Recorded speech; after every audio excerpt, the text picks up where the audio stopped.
Bonjour à tous et merci de nous suivre sur votre chaîne, la première chaîne YouTube à travers le monde de Télé Tchangou. Nous sommes à Kinshasa et votre émission commence. Entretien, il y a Lelo, Doyambi Ponabino, porte-parole, il y a MLC, Mouvement de Libération du Congo, parti cher à Jean-Pierre Bemba Gombo, Toyambi Jean-Jacques Mamba.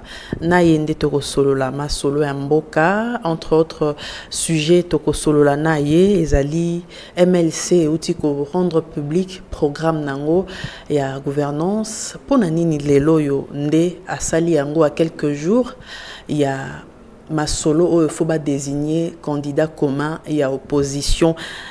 Et puis réunion en Ande à Suisse, nde tokolobela yango penza, ba enjeu nango ezali nini. Quels sont les critères oyo ya candidat commun wana balingi ba pona? Polémique autour de la machine à voter, ils ont divisé toujours opposition, mingi groupe de 7 leaders.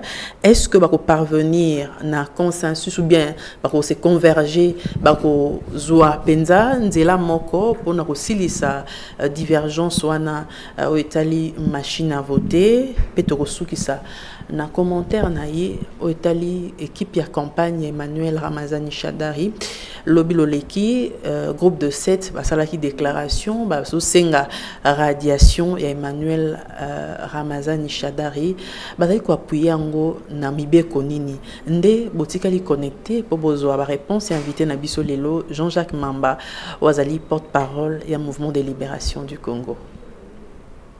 Jean-Jacques Mamba mbote toyambio na émission na biso mbali boso toyamba wana Kinshasa bien que Fabien Kuswani kayambakao na mikili ya poto mais motu na bandeko bazali kotuna ezali pona nini MLC lelo baninga nyoso ba publier ba programme na bango ya zeli na suka penza et puis il y a quelques jours il y a réunion ya milulu o ya repona candidat commun abimisi ya programme lingo lakisani.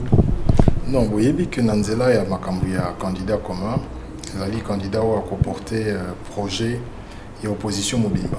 Bongo ba candidat bazara ebele ezala ba oyo ba validaki ezala ba oyo ba invalidaki bazali pena makanisi pona mboka. Lokola tokomi na ngonga ya désignation ezo senga basa la fusion ya ba programme, ça veut dire batala na cadre ya koro ekoki kozwama maramunini oyo tokozana nango po to bongisa mboka. Ça veut dire par exemple que ceux qui MLC pour soutenir un candidat, il faut que le candidat n'andima pour intégrer une partie, ce qui peut totalité, il y a une proposition à biso na o Italie ko bongisa le lenge ya ko vivre ya bana mboka Congo Kinshasa, na mambo Italie sécurité, mambo Italie emploi. Bongo soki ndeko Jean-Pierre Bemba candidaté kasi to ko soutenir mutu oyo akondima pe kozoma makanisi ya biso ya mukie na expérience otozali nango a intégrer on a kati ya programme na ye pona makambo pousa na mwa liboso. Donc yango na moni ezalaki quand même exigence lokola ba candidat nyonso ba bimisaki ba programme na bango biso pe to bimisa ya biso to rendre yango public bon l'air to robanda ba discussion et permettre biso to ça la fusion. Alors parlons-en, il y a réunion wana il y a Suisse abandeko ba congolais pende ba ko zela ebele eloroni ko bimana kati réunion wana ezali confirmé pona lelo to lobby oui ça biso ko sala mais sika nini pe ba enjeu nini ya réunion wana ezali na ndenge ka boyoka ki o sala na Suisse enjeu ezali makasi omoni tozana bandeko moko oyo balingi ba conserver pouvoir na ndenge ya mabe. Pouvoir normalement, ceux qui montent en ango, effectivement, il faut dans les normes, dans les règles du jeu, à ça l'effort à garder en go. Mais il faut que babengi wana babengi en tricherité. Moi de kokabila, olia solo la bien à peuple, olia sala musalo batinda qui est, ya ko bongsamboka, ya ko faire évoluer biso. Atiki batu ba piller mboka, banda na ye moko bandi ko piller, bandeko ya ye ba piller et puis batu politicien ba piller, ba premier ministre azocha bazo piller. Et alors, et comme il y a un système, la population se retrouve. Alors, tant que comme il y a un rendez-vous, il y a la population qui va choisir bateau. Au lieu de Kamaramo et ça, il y a Sali Mabé pour la ballon la bango. Il y a truqué jeu. Il y a 2011, il y a 2 tours, il y a 1 tour.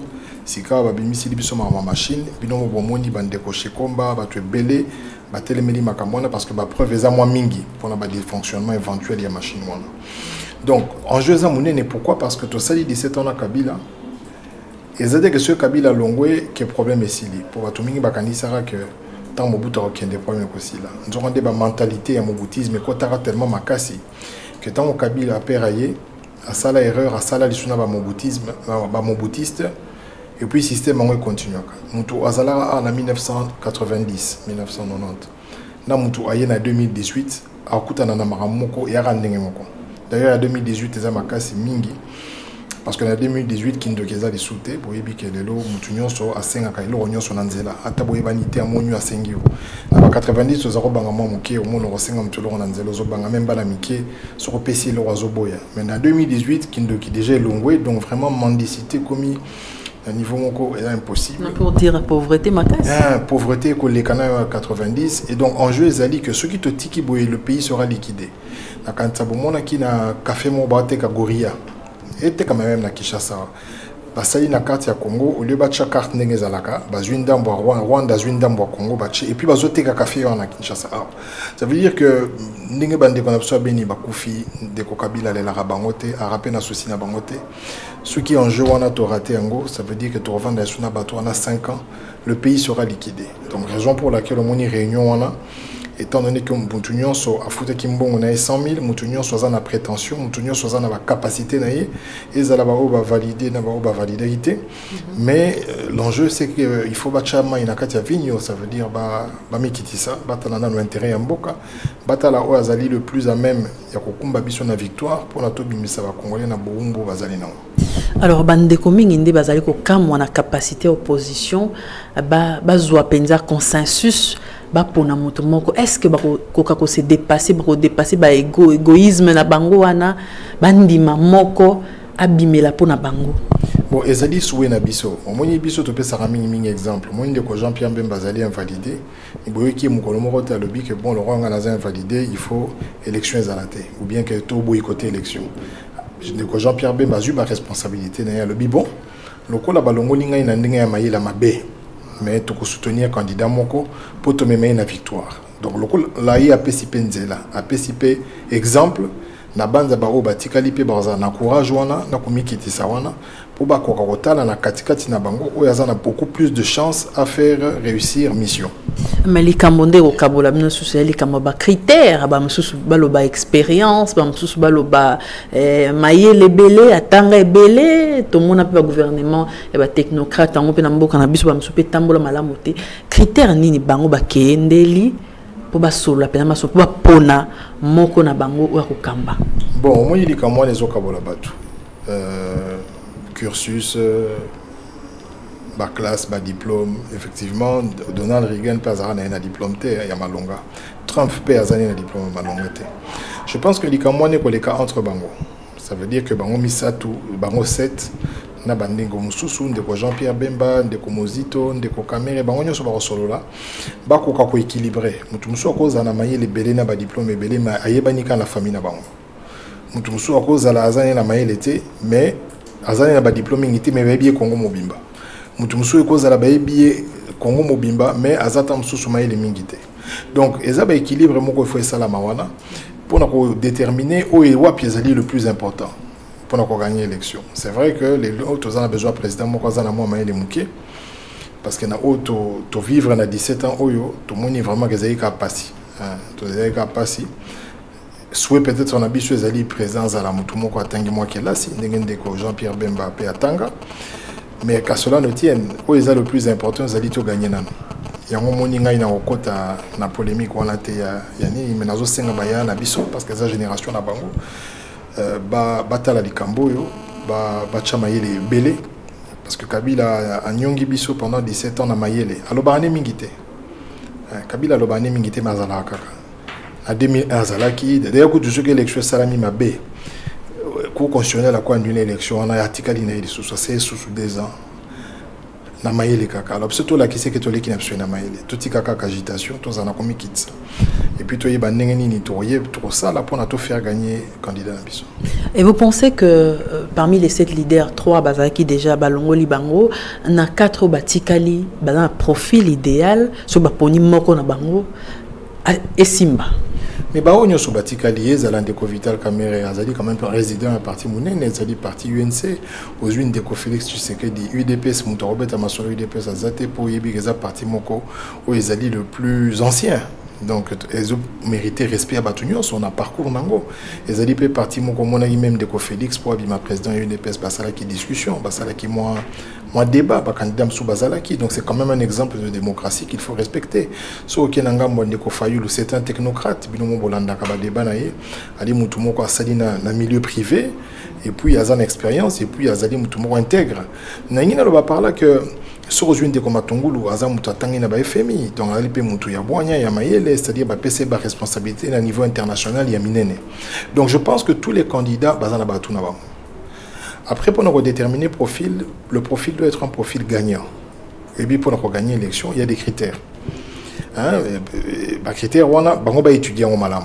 On va étudier en malam, on a un moment, on va étudier en congolais, balingi, et l'on ni profil ni genre à personne ni ba congolais bazana a besoin pour soutenir y a comme alternance dans Katiamboka. Donc ça c'est vraiment un exercice qui n'est pas facile, mais comme je le dis ici bango nyonso bazana batu na bango. Donc to sengi nzamba pesa bango sagesse o ilongo bani pour na bako ko sala ilo moko o ko sepeli sa batu nyonso. Alors à l'issue il y a réunion est-ce que bakor eko signami ce ba poni candidat moko bakor pona ba gouverner ensemble kozala ba texte nini eko ko vandi sapenza réunion wana autom bosangani wana. Oui, mais protocole et accord et gouvernance c'est kozala. Ça veut dire que pas imoko un parti va s'engager nonobstant ba 100 000 bon ba futaki na caution. Bandimi batika yango pour ba soutenir Motu. Ou bien s'occuper de la campagne à candidat commun. Tant souvent, va s'occuper de la campagne. Il y a ce qu'on appelle des accords électoraux, des accords de gouvernance. De telle sorte que ceux qui ont à longue élection, ensemble, partager la responsabilité pour réaliser une mission. Oyo et Kopesama. Dans le cadre, il y a accord et pas il y a président. Mais est-ce que le programme Kangisango jour tant moké bazali kuna? Oui, parce que ce qu'on a dit le programme d'abord quelque chose qui est positif et qui est commun dans le programme Nyonso, c'est que d'abord en termes de chiffres, c'est-à-dire dans la projection de bon budget, nous sommes dans la même fourchette de budget. Ça veut dire que ça varie de 80 à 130 milliards de dollars pour 5 ans. Hein, sur division par 5, ça fait à peu près 20 milliards par an, qui est 4 à 5 fois au-dessus de Zanango Sikawa. Donc déjà au niveau des chiffres, c'est-à-dire la manière dont on collecter les fonds, tout a des similitudes. Après, il y a des politiques spécifiques dans l'Italie, Maramo sécurité, Maramo Italie, Makambouya économie, Maramo Italie, Maramo social, la spécificité Zali. Alors à partir de la spécificité, on a des bakoko harmonisés pour pas bimisa au satur, il y a l'eau moko, ils correspondre plus ou moins à la vision. Il y a des candidats.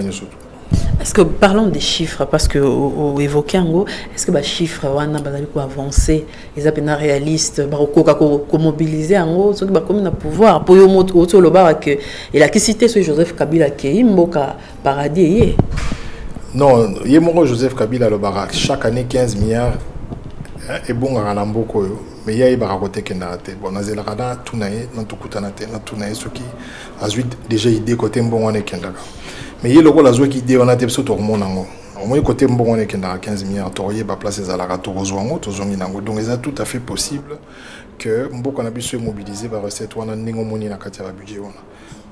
Alors, polémique et continue autour de la machine à voter. Aujourd'hui même, Tolandi na baitando eke, moko na kati ya UDPS à lobby à taba divergence au telle machine à voter, mais bon ça la consensus. En fait, consensus wana ba rozwango ndenge nini, ba msuba lobby to kende avec ou sans machine à voter, ba msuba lobby to kende to boy machine à voter carrément. Qu'est-ce qu'il faut pour trouver consensus? Est-ce que bango nyonso bazoko liloba moko topé bakabonde banzela bongo ce que tango bazo kende kuna ba pona moto moko bakabona nzela monte ke tinezate tinezali il faut que ta la histoire ya mboka oyo ya démocratisation ya mboka oyo en 2006 tozala ki biso nyonso d'accord na ba terme référence ça veut dire en 2006 tozwaka mokano ya rosala élection mora 2 tours tozwaka mokano ya rosala élection avec des bulletins papier tozala ka d'accord na makamnyo soyo to kana équipe to sala élection ndenge wana mais boni na sima élection même entre les deux tours bato bakufaki La deuxième tour P, Batou Bakoufaki. Pourquoi? Parce qu'il y a eu quand même des contestations. Surtout, il y a eu Jean-Pierre Bemba gagné à l'élection. Mais il y a eu Joseph Kabila, Karandenga Messa, il y a eu Azamakas, il y a jeu dur, a joué à l'équilier. Et puis, comme Marmama Mindou qui tout ça. Tant que en 2011, le terme à référence, c'est comme il a changé. Ndeko Kabila Monique Atiki Batouba Bomamboka, Naïmouropa Bomimboka, et que Simbaté ceux qui n'a pas Tshisekedi Bakay na deuxième tour. A changé de terme en référence à l'élection élection fait comme à 2 tours, 1 tour parce que Mbongo Ezate. Oui, au monde en 2011, Batouba Koufi Belé. Il m'a tout le temps à salir discours, on a à reconnaître que les irrégularités à la Mingi. C'est que ce que je score au voté qui est en 2011. Et ça a un fichier avec électeurs au Bazangi Bamprint. Parce qu'en 2011, il y a 8 millions. Ça veut dire que les lots bateaux bazangi empreinte au nanga lobby et zaba creuseur bateau basala misala maboro empreinte et bunga. Ça veut dire que le lot togo bimisa président morobo il y a ba creuseur il y a bateau na nyonso parce que bateau na bazana empreinte c'était 8 millions et ils correspondre exactement na nombre ya bateau ba voter à Kabila en 2011. Et puis Mouni Ndeko Kabila a dirigé le pays à 32%. Ça veut dire que ceux qui sur 10 Congolais, il y a 3 Congolais seulement qui se reconnaître dans Kabila, 7 autres Congolais qui se reconnaître dans été. Or, président pour appliquer politique il faut quand même avoir la majorité moins confortable, c'est-à-dire avoir la majorité absolue de 50 plus 1. Ça veut dire que ceux qui sont Congolais 10, aux au moins 5, ils vont soutenir. Mais si vous avez la Makambo, vous avez une élection, vous avez une machine pour la Chadari, machine ici à Chadari est sous 19%. Et puis après, si nous sommes à 15, tout ça. Mais ceux qui chadèrent à jouer 19%, ou 20%. Et nous, là, que ceux qui vont congolais, ils disent Kakami Balende va voter. Ozala président, comment? Parce que Ozali, président, il y a minorité, il y a Makassi, et puis Ozali, il y a 450 ethnies. Donc, ce que le but, c'est que l'histoire, il y a beaucoup de choses. Comment on a que. Ils ont la première élection, ils ont la deuxième élection, ils vont Koufaki. Mais si tu as une élection, avant que tu aies ça, tu vas déjà locaux. La démonstration salami qui est algorithme et la machine ils ont voté Chadari. C'est-à-dire qu'ils ont voté Nao Shekomba ou bien ils ont voté Nao Jean-Pierre Bemba et le gars Jean-Pierre Bemba mais algorithme et balobi ils ont voté Chadari. Balobi que transmission vote papier aux ala tout ça va compter mais que transmission au salamara par voie électronique. Baïbi malam que batu bazana makokite ya kocha 90 000 témoins ou 180 000 témoins sur l'étendue de la République. C'est-à-dire place témoin à zalate moyen ba PV bimezate kaka machine yango monte rotinda. Tout le monde peut battre une machine en andako. Est-ce qu'ils ont vrai? Mais tout le monde peut avoir photo en andako. Baba monter peu ba photo. Tu vois les montages des solo. Hein, tu vas une machine à voter en andako. Non tellement maramosé belé. Nan kutu élection salamité maman. Tala sikoyo. Batu ba vendre les machines, baza ko lobela yango, ba marche salami. Yo mo mona qui marche contre la machine. Mais bande konde ba opé sa faute pas Jean-Pierre Bemba pour na lika machine. Sikoyo batu ba télémi loko bino bo sel élection. Na oyo kutu bazala ki d'accord batu bakufi.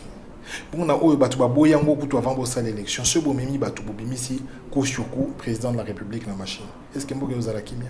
Parce que likamonde yango to na MLC, monobeli MLC, batu nde balobi na kati opposition batu bande ko yokana boboya élection oyo pour na machine à voter boyeba déjà qu'ils a machine à tricher. Mais moto ayambo ya opposition ayeko pesa candidature nde Jean-Pierre Bemba. Si vous avez que machine à voter, ils ont machine pour favoriser la majorité présidentielle de FCC. Tout le monde qui a candidature, on a Jean-Pierre Bemba qui a pour y attirer. C'est pas mon avis qu'il faut que nous opposition. Non. Donc, toi qui as dépensé 100 000 pour le bien, alors il y a 600 000 pour que non. Nous n'avons pas nullement tout le monde qui élection à la tête. De Jean-Pierre Bemba pour le qui na congrès il y a biso et MLC par le but que de Jean-Pierre Bemba représenter biso la présidentielle il est passé au congrès qui a déposé candidature na de ko Tshisekedi passe là qui a pour le qui na congrès wanda basala qui a été après tant Jean-Pierre Bemba déposé ne basala congrès no basala qui déjà avant AEP a déposé batunyo so ba déposer qui de ko Jean-Pierre Bemba a tout mituna nanga na oetali ba temps de vote sécurisation ba question yo so chez komba zotuna lelo de konanga ebisi ne ko Jean-Pierre Bemba kezala kimia na kopesa obiano na mituna na yo kala mingite to kopesa obiano nyonso UDPS patinda ki biano na ye mais to moni ke biano ya ndeko nanga ya malamu te ça veut dire azako umba biso ndenge tolobaka ako kumba biso kilikili et puis na ba démonstration salami mon ani makasi que de konanga tala ninga bengana ki ba candidat mususu donc on dirait ba tché déjà mundu ki na mutu kabila yebisiga que so sali faut pas to koboma yo bien batindela kaki a photo ka batindele photo maluma le temps watali yango comprendre que ah so na sali ka faut pas na resuka mabe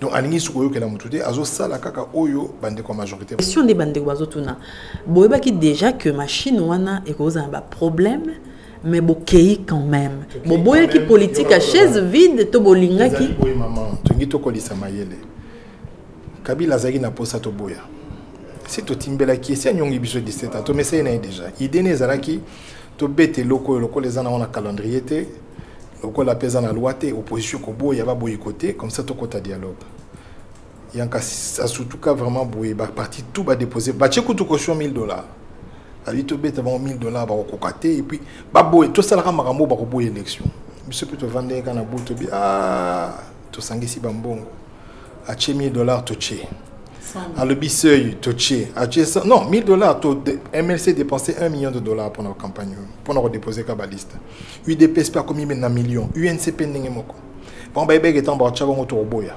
kele ki cher to marché to kabila o comprendre te nyonso ya lobito sala to salia pour donner to succès mayele parce que yebul les aito le ba quelque chose à la tête to bito ken élection na machine to ken de kaka mais il n'y a accepté que ce que mon indokyo belle a été son mon indokyo belle li ça veut dire que la kisi que ce qui machine les ali mabe pendenge to yibi les ali mabe malgré ton dime élection il faut to continuer ko lobela ma machine il faut to continuer ko lobela yango yango de to ça mais quelle issue maintenant pour la machine c'est au comité le 23 décembre Chadar et lobby dans la bon lobby to zo compromis tozwa pour bakosa ki biso balobi na biso que vote papier parce que ko imprimer talaka ka ceux qui 10 000 candidats ceux 15 000 candidats OK ndeko Fridola Mbongo l'archevêque ya Kinshasa alobi malamu lui a problème té o ya ba bulletin belé on a botika yango mais ba candidat président de la République bazaka 21 bon imprimer ka ba bulletin 21 on a comme ça président de la République to voter na papier bongo ba député to voter bon la machine est-ce que ba on demande bon monela raseni mais ezali proposition oyo bakoki koboya te ceux qui balingi base omoni nanga koki komema Congo na mokongo te omoni Kinshasa ya kilo bidaye mikolo 40 mo bazolo bana liara na bato secret za kilo omoni Kinshasa oyo bakumba ngo na mokongo te donc soko vandi bato bazolo ba yo nongo bima yanke to mona bato na kotanga bakumbo ebelawa ba renya awa lokola sur ndenge nini basila to zara série moko to bana miki to zokola soko yoki kombo zingzong soko yoki kombo nene nzimbi donc soko yoki ka nene nzimbi azazuki na kwani okimi bazingzong wana kaka ndenge moko c'est dit zingzong wana donc soki ngana za kokola et pas vie moko boye na pigeon nani ba beta sofimbu na lupango bolozi liboso lupango na ye pedi sozo le kaliboso na pigeon wana soko ozo le kokotala lupango wana te soko tali yango ba kangi ba betio poko tala lupango te et bato na nyoso bakenda donc Kinshasa bakumba ngona mokongo te to mona ebele to yoka pe ebele mais loko peuple azoko boya et loko bat bazali ko belela il faut ozana mo komikiti ça parce que mboko ezana ngo ya biso nyonso élection ezali pona ba permettre ba congolais ba pona bato ya bango et bato ya bango élection ezali te loko la mascarade loko la théâtre le roi de Kabila salondera kulisi bana donc la fête naye bon bana bakuli comment peut ça une invitation donc élection aux alaka ngona fête ngo di beaucoup de samamba di beaucoup de satelo te bemba aux la candidate donc Kabila ont le rôle la fête naye yango lo baka je veux organiser les élections ce n'est pas lui qui organise les élections batu ba comment ko attribuer démocratie ba comment ko attribuer les élections parce qu'il y a comme ça le rôle la fête au cool en 2011 ba noma ba député ko nommé 2018 siko ba bazongela kaka makambo na ba nommé na président de la République donc Motuna ezali, est-ce que Seigneur Okokande ko organiser l'élection na date oyo bien que tomoni contrainte logistique ba PC babelo ko armée mais bien beaucoup ko bozo boyango bien que ça bozo boyango mais est-ce que ba manger wana armée pe kokoka kokabola ba machine à voter belé wana et puis mbongo est-ce que kokoka élection au sala ma solo le 23 bi solo mona yoka esala ngai na lo mbongo ba congolais mo ba sala avion. Tant que hôtel samedi voilà vous êtes à bord du Boeing ce qui n'y a pas fabrication congolaise tout ça va tout va quitter un avion pas de babouille vieux mo kwatigalaka avant ni kaka hôtel ça tout ni mende pas bazu quitter boyo yo vandiga na kati abi matin ce que ça va congolais ko décoller ko tout au moins il y a hélicoptère wana ba monter en awa ce que ça y a nini na habité ce que tali yango royo kana somo bon ce que ba camion wana le même jour ba ki ko tanda na boulevard le même jour ezo kufa na nzela. Donc il y a des doutes légitimes quant à l'organisation des élections na date prévue et surtout que le bureau de vote union soit alimenté ba pas nézaté. Oui bien vous en a place monsieur maman ba peli si machine boy machine boy. La machine à réserve des salariés. Ba machine par site de vote, ba par bureau de vote. Ça veut dire que par exemple vous avez un site de vote moko, ba 2-3 machines à il y a réserve. Mais ce qu'on a quand il y a site wana, tu peux avoir 40 bureaux de vote. Ce qui par exemple a 6 bureaux de vote, machine est salité. Pas de voter. Ça, c'est un gros problème. Ça veut dire que nous serons exposés à des problèmes techniques parce que bateau, ça, la maintenance à la machine, la penza mingité. Il y aura des problèmes de transmission. Il y aura, au fait, Kabila Zaram n'a pas de problème. C'est-à-dire, à côté n'a pas de problème, à Zobi Maka n'a pas de problème, pas à Zotik n'a pas de problème. Et là, au moins, Malonga n'a pas de problème. Alors, en fait, comment contourner maintenant les cambois machines à voter si jamais la CENI persiste jusqu'au 23 que machine à voter faut à la caca pour t'occuper bien opposition bobi boycott et athées. Mais il y a un bureau de vote bah font la machine à tel numéro candidat a commis un papier à chaîne urne pour bon baling ba ipsi biso que comptage manuel et gozala maintenant tu as un papier na et ça non problème te pour ba tu vendre la urne on a pas besoin de compter bo les kisikara bo oui bon mamba 435 muta commis mamba 435 le conga abo qui na urne to compter ka urne wana c'est fini pas contrôler on ba bourra monter avant ba bana ba fongoli urne za vite et puis tant élection est bandi muto a besoin y ba numéro mutu a beti na machine au lieu d'imprimer qu'on a eu moi combien on a papier à qui a bois qui n'a une bandeko balobi opposition des a distrait par ma machine à voter au lieu de former ba témoins ou ba représenter bino dans différents bureaux bino kaka ko ganga maman na lobi na que ezali distraction té oui bi ba témoin en 2011 ba benga na bango na bana moura ebelé moi na moura zo na tenu na munduki à kangi bureau de vote à bengani batu basu ba urne ba sali na ngonyo so bali oui bi combien de témoins ba benga na 2011 la rendez des gauchadères et tu éviter ce que c'est comme président attendre le cortège même sur un aéroport à voyager bah tu vas savoir la caille donc au fait mboko ya limboko ya violation ya droit et mboko ya violation ya loi mboko yi ko former ba témoin paye en peut toujours ça là peut continuer ça là nous négligeons pas ça mais il ne faut pas oublier que en 2011 comme en 2006 beaucoup de bureaux de vote ba bengana ba témoin. Alors on a évité ceux qui cadeau Kabila ou la bichose à l'élection à Jean Rwanda, mais vraiment ça ne passe pas. Et c'est difficile. Pour si tu es bien on sondé babandana n'engue basi disaka. Tu peux évoquer les difficultés logistiques, techniques, même il y a un bon gouvernement. Je ne pense pas qu'après mbo a libéré bon on se prend à l'élection. Est-ce que transition les lois est opportune? Qui est tout ça mon transition tant au moqué avant tout ça l'élection et malame au penza de manière apaisée.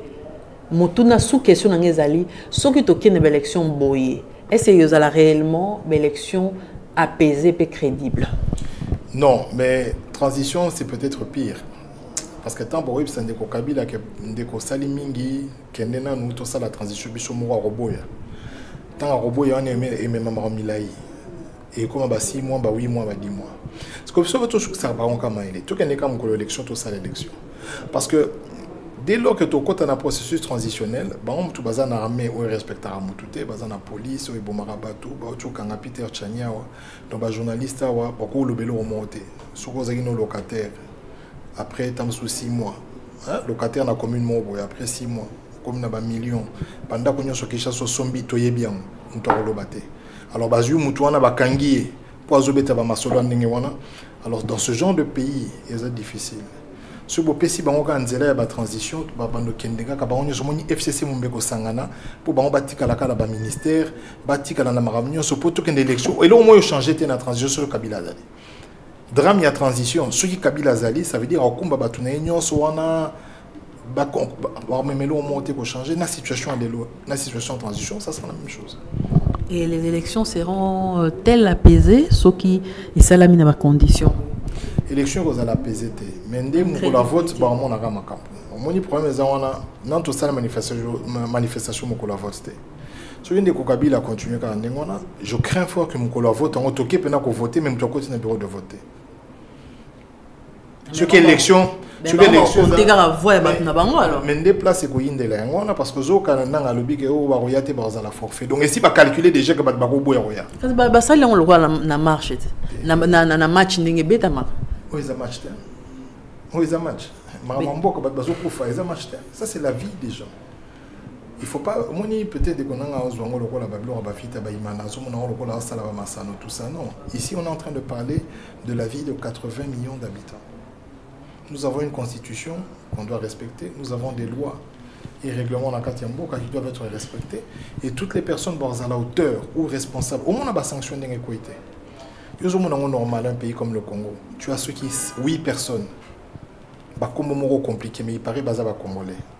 Bazan a 800 millions d'euros dans Londres, sans compter Bambo Kamsusu.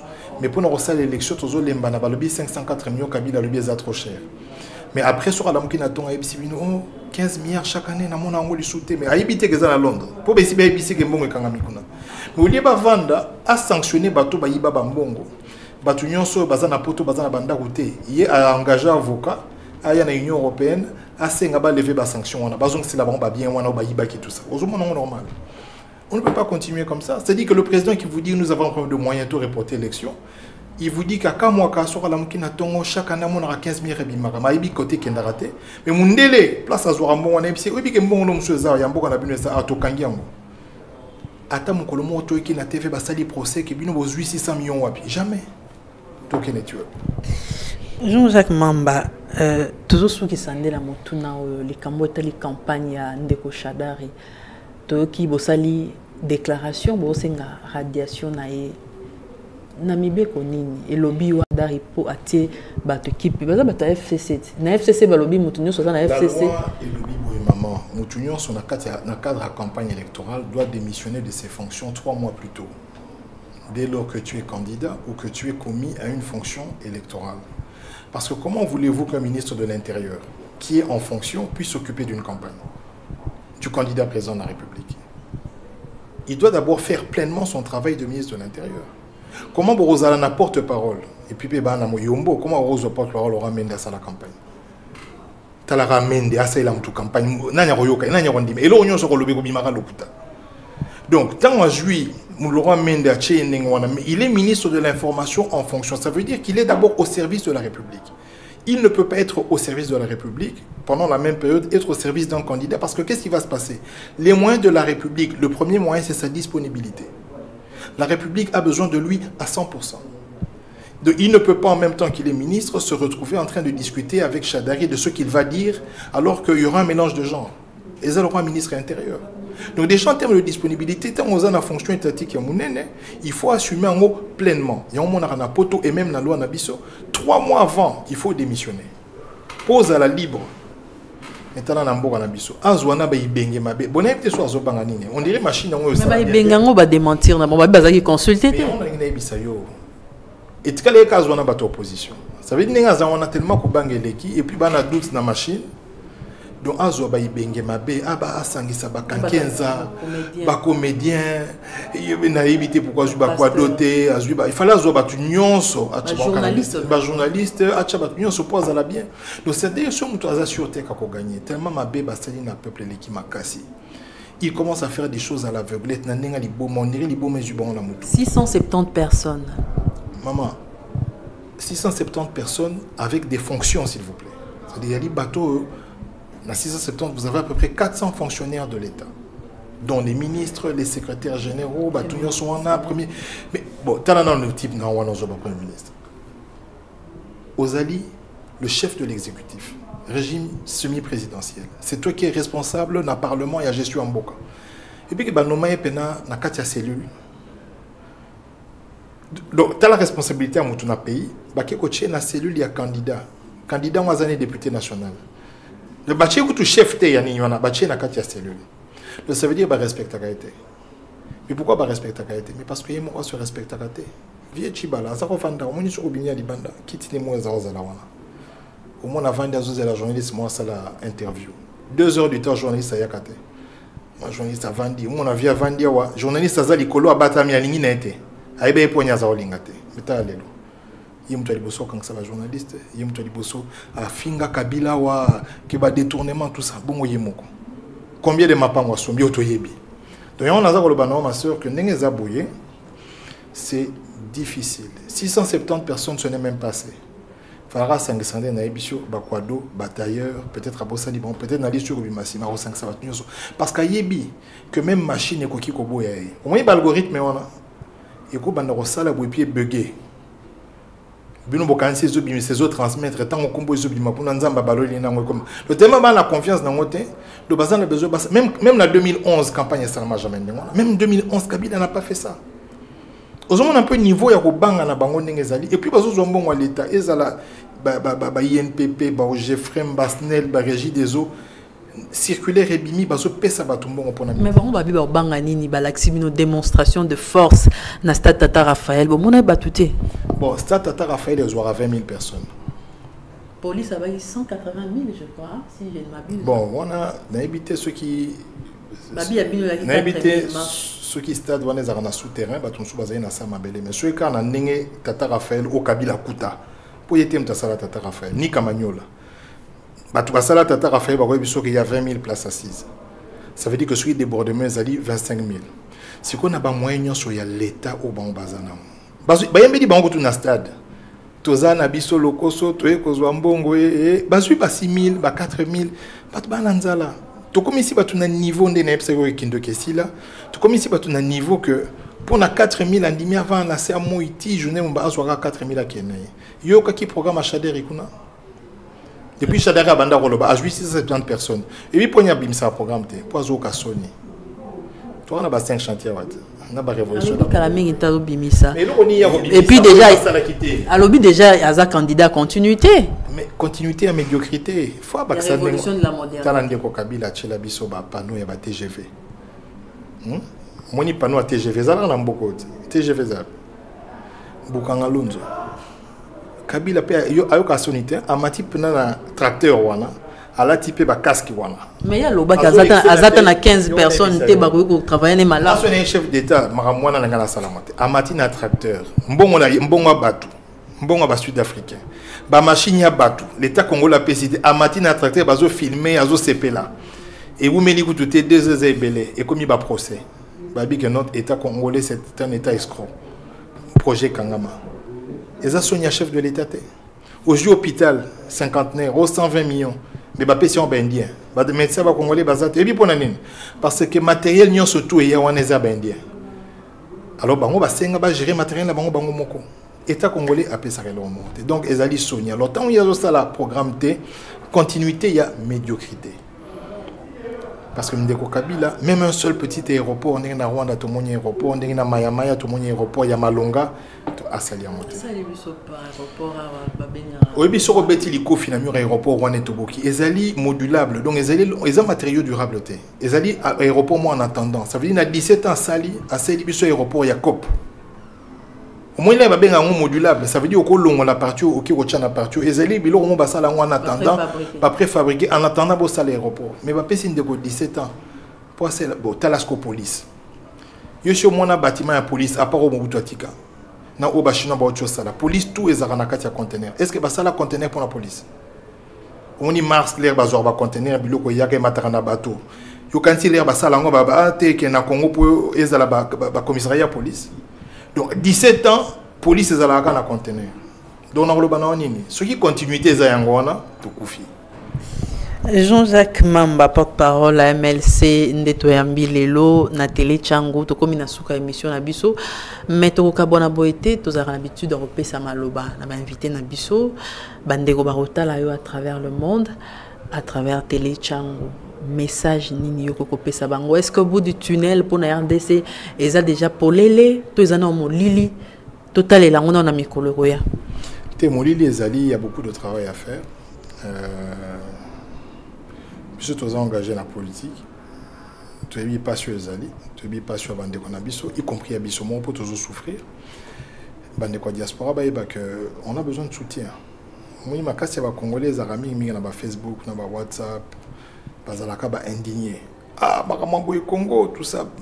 Mais quand il faut faire des choses, quand il faut se sacrifier soi-même, ça veut dire qu'on a bon cause commune, mon résalien, il faut tout à 50 euros. Au moins, on a Kimi. Mais Congolais, ils ont ma casse n'a pas idée. Côté idée, en tout cas, sur nous, on a idée à bien faire un boka. Mais lorsqu'il faut qu'on pratique, c'est qu'on a idée. Ça veut dire qu'on se sacrifie, qu'on a pour aider ça, il faut 10 000. Au moins, on a bon, ça va, Nazoya, il y a problème, oui, ça va, Narota, là, bon, moi, oui, ça va. Il y a un moment, papa, tu sais que même en 2011, à la campagne à Bruxelles, la salle, moi, Salakawana, Talaba, tu es belé, mais il faut voir ma cravate. Sur aux Ubilamba, Nyon, sur Balataki. N'a pas sapat, sur au thé qui a moins 200 000 $. Mais combien va payer ça? 608 euros. On comprend, alors que papa Tshisekedi Yazalaki Mutumoko ou Yakouré comme un changement, il avait besoin de moyens. Nous avons plus de 10 millions de personnes Libanda et Mboka. Western Union nous indique que nous avons des milliards ici, mais nous sommes incapables de soutenir la cause commune. Et c'est ça un peu la faiblesse. Il y a Bissot. Jean-Jacques Mamba, candidat? Bien sûr, il faut que nous ayons un candidat, maman. Bon, est-ce que Kolobe Belé Belé Boyoza la candidate? Nalukunga. Député national? Yangoana. Message assez particulier. Au Sénégal, les Congolais ne soutenir Bino. Bon, je ne parle pas de la situation Yangaï. En général. Je pas sur l'exemple de ceux qui battent Babimina Balabala, les Lobabi Bassala 3 jours pour nous protester. Parce que ça a permis la constitution. Si Babi Bassala Yangoï, on a 3 jours, il faut balier. Il faut balier. Pour nous faire la Magamwana, il faut balier, il faut balier. Le soutien logistique. Ça veut dire que les Ognons est un sacrifice. Moi, les Juifs, pour pas commander, ils se sont mutualisés pour se sacrifier. Le problème du Congolais, c'est ma casse dans le discours.